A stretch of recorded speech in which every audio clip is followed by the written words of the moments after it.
O vídeo de hoje vai ser 3 em 1, porque nós vamos ver 3 interpretações diferentes para um mesmo fato da porção dessa semana e com isso tirar 3 lições diferentes também para a nossa vida.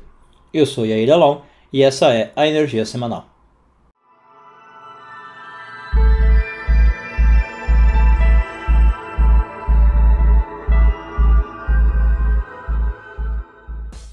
Na porção dessa semana, a gente é apresentado ao maior profeta que já existiu fora do mundo judaico, do mundo hebraico.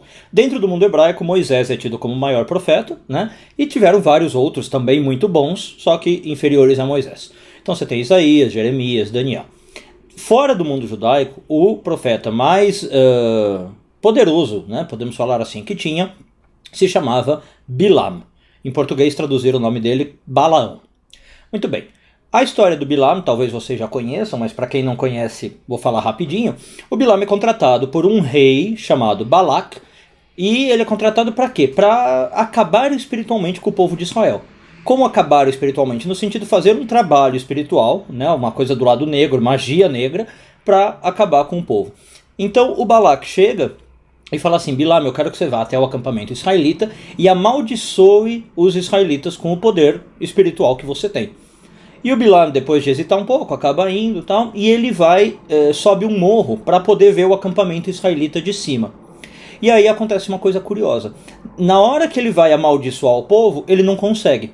Todas as maldições que ele solta se convertem em bênçãos automaticamente, né? Deus está interferindo e saem bênçãos.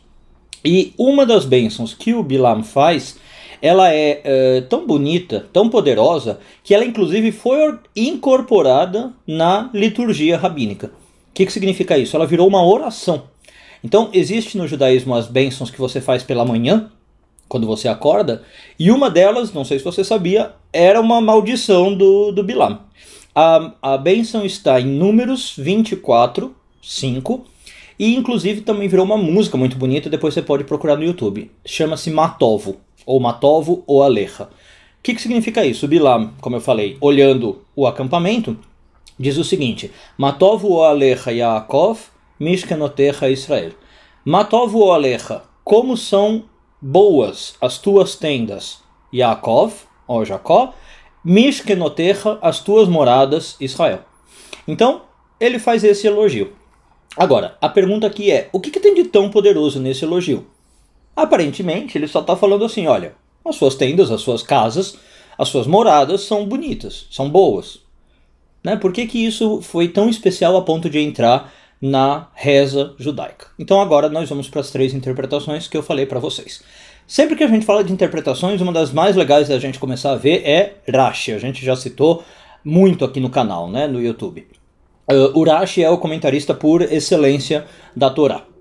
Bom, o Rashi diz o seguinte, que o elogio do Bilam, a lógica é a seguinte: por uma questão de modéstia, tá, as tendas do povo de Israel durante os 40 anos no deserto, elas jamais ficavam com a entrada de uma tenda de frente para a entrada da outra. Então você nunca tinha 2 entradas de tenda se batendo. Se uma estava virada para cá, a outra ia estar para cá, aí a outra ia estar para cá, e nunca uma entrada ficava de frente para a outra. Por quê? Como eu falei, por questões de modéstia. Ou seja, eu não conseguia então ficar vendo o que estava acontecendo na casa do meu vizinho, na tenda do meu vizinho. Eu não sei se eles estavam tendo relação sexual, eu não sei se eles estavam se trocando, eu não sei se eles estavam também fazendo coisas mais negativas, como, sei lá, brigando, talvez até cometendo um pecado no sentido religioso, né? Fazendo algo indevido. Então, essa disposição fazia o quê? Com que cada um cuidasse da sua vida. Né, que é uma coisa muito importante. Até nos dias de hoje a gente ainda às vezes não aprendeu isso, né? Eu não me importo com o que o outro está fazendo, eu não quero ficar bisbilhotando a casa do outro. Então essa disposição, essa característica do acampamento israelita fazia com que não houvesse fofoca, não houvesse mexericos, não houvesse lashon hará, né, a má língua, e também julgamentos, né, do tipo, eu vi você ontem à noite fazendo tal coisa, né? Então isso que o Bilam estaria elogiando, como são boas as suas tendas, né? vocês estão sempre olhando o lado bom das pessoas. Na verdade, vocês não estão olhando o que pode haver de negativo nas pessoas, vocês não estão olhando o que pode haver de feio, digamos, no ser humano, e isso ajuda a ver o lado bom das pessoas. Então, essa é a primeira interpretação e a primeira lição para nós, né? Não ficar olhando muito na vida íntima dos outros porque não nos diz respeito. A segunda interpretação que eu trago é de um rabino da Europa, bem mais moderno, do século XIX, chamado Rabbi Yaakov de Pornoi. Pornoi é a cidade dele. Ele foi um dos primeiros alunos do Baal Shem Tov, né, do movimento racídico que surgiu. E o Rabbi Yaakov, ele faz uma coisa, ele fala assim, olha, tem uma coisa interessante, se a gente parar para pensar, uma dicotomia, que é a seguinte, o Bilam era um profeta, a gente acabou de falar, né? E ele era um profeta que odiava o povo de Israel. Tanto que ele se dispôs a ir lá amaldiçoar o povo, né? Fazer uma magia negra. E no seguir da história ele consegue, apesar de não ter conseguido amaldiçoar o povo, ele consegue deturpar o povo colocando umas mulheres ali no meio, né? Pegando o povo pelo lado sexual. Mas então ele queria o fim do povo de Israel. Ele queria atrapalhar a espiritualidade. Então o Rabbi Yaakov fala o seguinte, olha que interessante. O Bilam, que era um profeta que não gostava do povo de Israel, o que ele acabou fazendo? Abençoando o povo. Sem querer, a gente sabe, foi Deus que interferiu, mas o resultado prático foi isso. E os profetas de Israel mesmo, como aqueles que eu citei, Jeremias, Daniel, Isaías, Malaquias, né, tem vários, que gostavam do povo de Israel, porque eram do povo de Israel, eram enviados por Deus, esses, na maioria das vezes, o que eles fazem? Eles têm palavras muito duras contra Israel.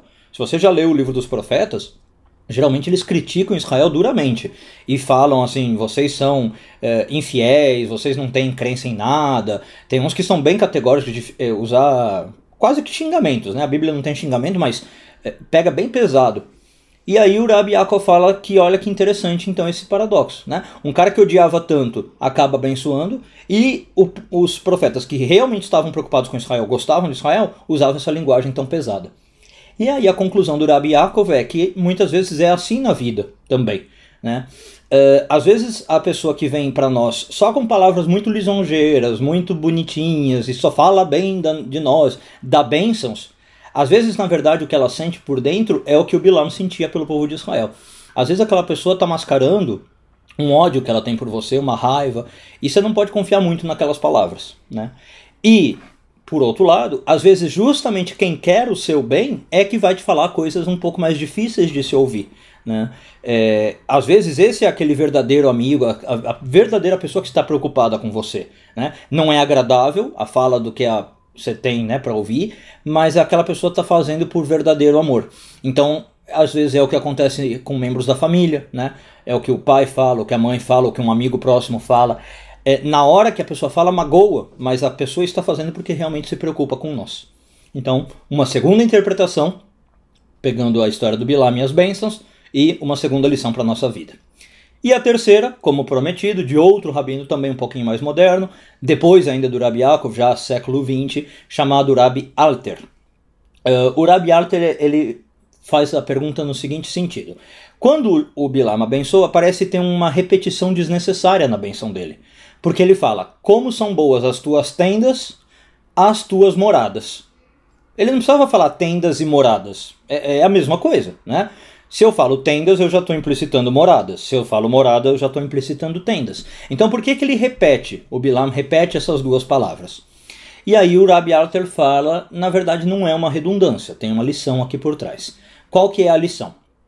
Para a gente entender a lição, primeiro a gente precisa entender o que simboliza a tenda, o que significa a tenda. E aí a gente vai para a história um pouquinho lá para trás, né, no Gênesis, a história de Esaú e Jacó. Como é que Esaú e Jacó são apresentados assim que eles aparecem na Bíblia para nós? Esaú é apresentado como um homem do campo. O que significa isso? Esaú era um cara que gostava de sair, caçar, de fazer talvez atividades físicas, né? Ele era um cara, digamos, extrovertido na linguagem psicológica moderna. E o Jacó é o contrário, ele é mostrado como um cara que habitava em tendas, né? Ele não ia para o campo caçar, ele ficava em casa, ele ficava sentado em casa, perto da mãe, perto do pai. E Urashi, de novo, né, Urashi, diz que falar que o Jacó ficava sentado em casa, ficava em tendas, é porque ele ficava estudando. O que ele fazia em casa o tempo inteiro era isso. Ele ficava estudando Torá, ficava rezando para Deus. Ele era mais introvertido, tá? Então, voltando à interpretação do Rabbi Alter, ele diz o seguinte: o que o Bilam está ensinando para nós é o seguinte: quando que as nossas tendas são boas? Né? Quando elas também são local de habitação. Ou seja, tenda e local de habitação não é necessariamente a mesma coisa, mas nós devemos tentar fazer. Quando que as nossas tendas são boas? Quando eu torno elas um local onde eu vou frequentemente. Vamos resumir, pôr em linguagem mais prática. Quando que as minhas casas de estudo, o local onde eu estudo, é um local interessante? Quando eu tenho uma conexão com aquele local como se fosse a minha casa. Então, muita gente, às vezes, por exemplo, estuda Kabbalah, ou estuda qualquer coisa da espiritualidade, e vai de vez em nunca, né, na escola, no centro onde estuda, vai uma vez por mês, vai algumas vezes no ano, né? E não é o ideal. Se você encontrou uma casa de estudo onde você se sente bem, onde você se sente conectado, você tem que fazer daquilo a sua morada. Como na sua casa, você tem que ir lá com frequência, você tem que estar lá presente, participando do ambiente, participando das aulas, e aí as suas tendas são boas, né? Aí as suas casas de estudo têm uma qualidade bacana. Então, essa também é outra lição, né? Quando eu tenho uma conexão com o espiritual encontrada por meio de um local físico, eu achei o meu local, visite esse local com regularidade, não vá só de vez em quando. Né? E eu falei da Kabbalah, mas claro que vai para tudo. Se você encontrou uma escola budista, se você encontrou um centro espírita, se você encontrou uma igreja católica que tenha aulas, né? Ou que tenha missa mesmo, não vá de vez em quando, né? De vez em nunca, como as pessoas brincam. Faça daquele local um local frequente. Esteja ali sempre envolvido, porque você só tem a ganhar e aí você recebe a bênção de Bilam. As suas tendas são boas. Então tá aí, terceira interpretação, terceira lição de vida para nós. Espero que vocês tenham gostado. Desejo uma boa semana a todos, Shavua Tov e tudo de bom.